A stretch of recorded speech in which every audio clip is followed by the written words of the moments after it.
Одним из распространенных аргументов в пользу альтернативных исторических теорий являются закопанные города. А почему города засыпало, есть разные варианты объяснений. Мы рассмотрим как официальные, так и неофициальные точки зрения. Итак, многие старые дома уходят первым этажом в землю, а некоторые не одним этажом, а двумя или большим количеством этажей. Какие есть варианты ответов? Для начала те, которые вписываются в концепцию официальной истории. Во-первых, при смене исторических эпох, при уничтожении и разграблении великих городов, следующая культура на месте уничтоженных строили свои города и при этом использовали фундаменты, а в некоторых случаях и фрагменты зданий, ранее построенных.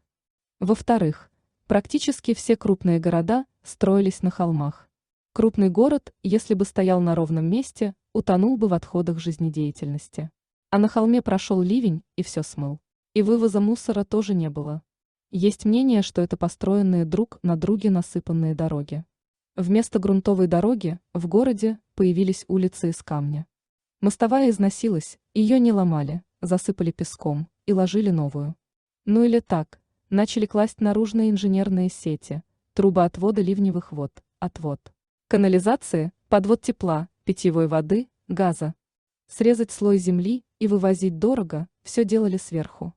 Теперь список вопросов. Может ли здание большой площади осесть равномерно по всему периметру? Если некоторые говорят, что окна сделаны специально, то двери-то на кой? В землю ходить на прогулку. Зачем в двухэтажных зданиях делать цоколь? Копать сложнее, чем надстроить. Есть здания первые этажи кирпичные, с якобы засыпанными подвалами, и так раньше строили, а вторые из дерева срублены. Возможно, кирпич закончился или засыпало все культурным слоем. Почему подвальные окна полностью повторяют и количество, и пропорции окон якобы первого этажа? Мамонтов в Якутии откопали на небольшой глубине, и монеты разных эпох находят от 20 до 50 сантиметров, а здания многие уходят под землю до 8 метров. Теории альтернативных историков. У них есть версия, что или природный катаклизм произошел, потоп или неприродная катастрофа, которая привела к тому, что часть зданий оказалась под землей. Например, одна из версий. Во всех регионах, даже возвышенности, засыпаны слоем песка и глины, сыпалась сверху, осаждалась пыль из атмосферы. Вопросы к ним. Волна до неба жахнула. А постройки пожалела и только чуть глиной припорошила. Люди глянули, подлатали все и забыли, и не поведали о той неприятности потомкам. Далее не забываем, что цунами засыпало только города. В лесу оно только выворачивало с корнем деревья. Напоминаю, что деревьев старше 200 лет на земле не нашли, все смыло. Далее, дома в каждом городе засыпало равномерно все, либо выборочно пару домов. Часто город стоит не на плоской равнине. Одни дома ниже, другие выше метров на 20. Чтобы завалить на 1 метр верхний дом, нужно завалить нижние дома по крышу. Так, например, в интернете без особых сложностей можно найти старые фото того, как доставали из земли такие города, как Чикаго, Сиэтл, Вашингтон, Канзас, Москва, Санкт-Петербург, Прага, Париж, Ульм, Одесса, Рим и много других. Более того, по старым фото можно говорить, что полностью откапывали и Египет с его культовыми сооружениями, некогда занесенными песком. Хотя еще в 17 веке его территория, по данным карт того времени, была густо заселена и пустынь там не было. По сей день глаз внимательного наблюдателя может заметить надземную вершину окна первого или нулевого этажа здания, большей частью выходящего в землю. Или же 1-2 откопанных полноценных этажа дома во время ремонтных работ в центре города. Многие из людей этого не замечают, ведь в современном быстром мире остается не так уж и много времени на оглядывание. Да и на уроках истории об этом не говорят. Тем не менее, это стоит делать и анализировать. Вокруг очень много вопросов, на которые учебники и книги не дают ответов, или им не дают давать. Объяснить подобное культурным слоем невозможно. Ведь кто, зачем и как будет нести в города такое огромное количество земли и мусора, а потом, в конце 19, начале 20 века, активно ее выносить? Очевидно, что это абсолютно не имеет смысла. По мнению многих исследователей, причиной засыпания городов стала большая катастрофа общепланетарного масштаба, которая имела место быть совсем недавно, в 17-18 веке. Вполне возможно, это потоп, ведь очень часто лишние метры Земли сложены лишь глиной, ярким представителем намывной породы. Что стало причиной потому, однозначного ответа ни у кого нет. Возможно, падение метеорита, цунами или искусственно созданная стихия. Тем не менее, в интернете набралось много фактов, опровергнуть которые только мнением высокоуважаемых докторов исторических наук уже не выйдет. В то же время, если допускать версию о потопе, то поражает стойкость тех зданий, которые были засыпаны. Сегодня, например, цунами или крупное наводнение часто приводит в негодность или разрушает многие дома, а на фотографиях можно увидеть и хорошо сохранившиеся стены, и крышу. Также интересен тот факт, что кладбище старше 200 лет в мире крайне сложно найти. А на юге Беларуси, например, посреди полей уже более 100 лет регулярно находят корабельные якоря весом в несколько сотен килограммов. Однако информации об этом очень мало. У вас не было ощущения, что школьный курс истории какой-то не такой? Как будто что-то не договаривают, что-то искажают. Если такого ощущения нет, закрывайте книгу.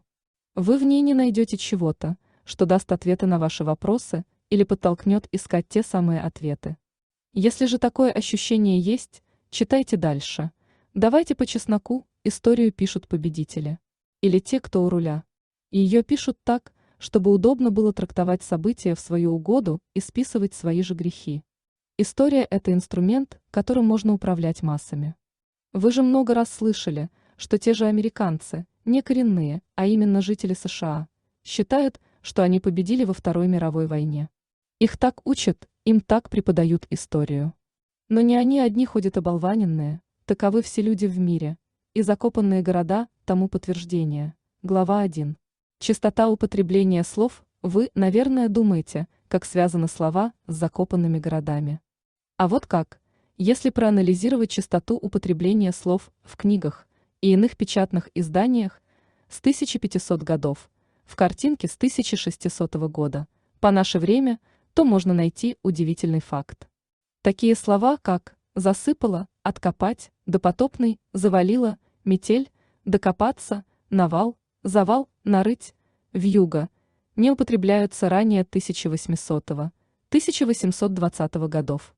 Можно, конечно, подумать, что книг было так мало, что основной их массив появился именно после этих дат. Но если взять простые обиходные слова «дом», «любовь», «семья», «еда», «деньги», то они употребляются в книгах с 1500 годов. И не так, чтобы редко. Даже слово «республика» употребляются с 1500-х. А вот то, что связано с завалами, допотопным, только после 1800-х. Интересно, не правда ли? А вспомните, что мы и сами часто используем слово «допотопный», когда говорим о чем-то давно минувшем. Но подсознательно это воспринимается не таким далеким. Вспомните свою семью. Как далеко вглубь времен вы знаете своих предков. 1880 год, 1860. Спорим, что дальше вы никого не знаете.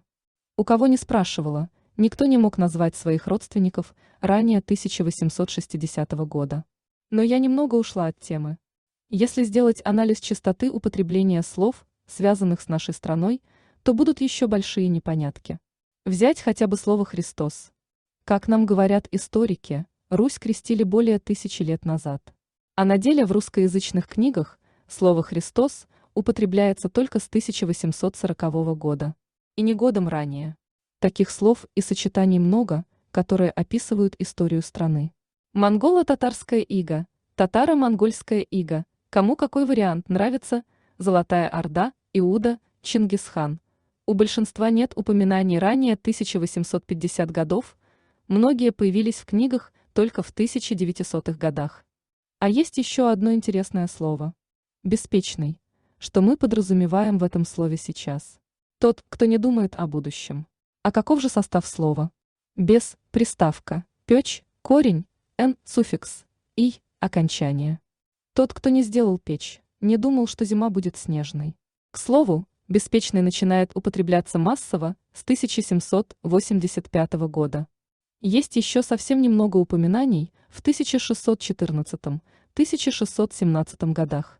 А это говорит о том, что, вероятно, зимы ранее не были такими холодными. И вред глобального потепления – это миф. Природа возвращается в свое нормальное состояние, хотя сильные мира сего всеми правдами и неправдами хотят замедлить этот процесс. Помните, нефть, газ. Люди должны быть зацеплены углеводородной иглой, чтобы обогреваться. Это метод управления. 19 век – век загадок и переписывания истории. И не только у нас, а во всем мире. Глава 2. Утопленные в земле дома. Версии знаете, на что я обратила в 7 лет. На то, что многие дома старой кирпичной постройки посажены в землю. Они как будто утоплены, засыпали или просели. Окна – наполовину торчащие из земли. Первый этаж меньше второго, третьего и других. В общем, все говорило о том, что уровень дома куда ниже, чем должен быть, или уровень земли выше, чем должен быть. Что на это говорит наука? Есть 3 официальные версии. 1. Дома просели. Да, так наука и говорит. Просели равномерно. Иногда на 8-15 метров. Но просели. Ага, мы так и поверили. Тут на 10-15 сантиметров просядет, будет трещина. А на многие метры трещин нет. 2. Это культурный слой. Наши предки были такими поросятами, что гадили себе под ноги, в год поднимая уровень земли на целый метр. Да, это официальная версия. И ладно бы под их и нашими ногами был действительно перегной, под ногами – глина. А что такое глина? Это мелкоосадочная горная порода. 3. Так строили. Да, третья версия, что именно так строили. Вот так брали, выкапывали котлован, возводили в нем 1-2, а то и 3 этажа со стекленными окнами, а потом закапывали. Зачем, правда? Потом многие окна закладывали кирпичом, осталось секретом. Ну и окна прямо на уровне земли, то еще ноу-хау.